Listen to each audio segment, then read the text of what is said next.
Korupsi tata niaga timah yang menyeret suami artis Sandra Dewi, Harvey Muiz, membuat aset sang istri ikut disita.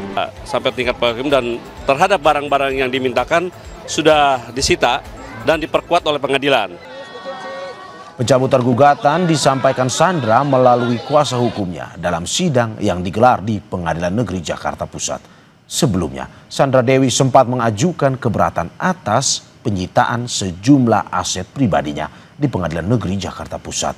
Pengajuan keberatan diajukan Sandra Dewi terkait aset yang disita dari kasus korupsi tata niaga komoditas timah di wilayah izin usaha pertambangan PT Timah Tbk periode 2015-2022 yang menjerat suaminya, Harvey Muiz.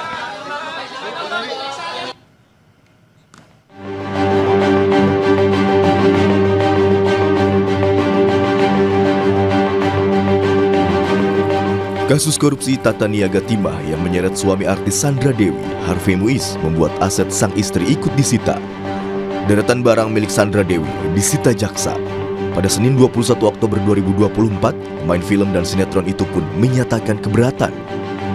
Selain 88 tas mewah berbagai merek ternama, ada beberapa aset Sandra Dewi yang turut disita, yakni logam mulia, rekening deposito 33 miliar rupiah, 3 bidang tanah dan bangunan di Kebayoran Baru, Jakarta Selatan, 2 bidang tanah dan bangunan di Kembangan, Jakarta Barat, dan 2 unit kondominium di Kelapa II, Tangerang, Banten.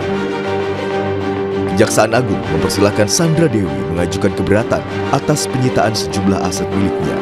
Menurut Kepala Pusat Penerangan Hukum Kejagung, Anang Supriyatna, hak mengajukan keberatan soal penyitaan aset juga diatur Undang-Undang Tindak Pidana Korupsi.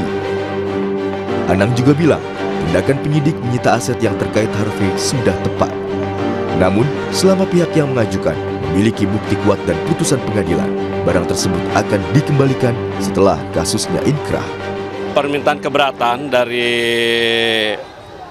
Sandra Dewi terhadap beberapa aset yang disita dalam perkara atas nama suaminya Harvey Muiz, dan perkara ini kan sudah diputus dan dalam upaya hukum. Nah, yang jelas perkara ini sudah sampai tingkat hakim dan terhadap barang-barang yang dimintakan sudah disita dan diperkuat oleh pengadilan.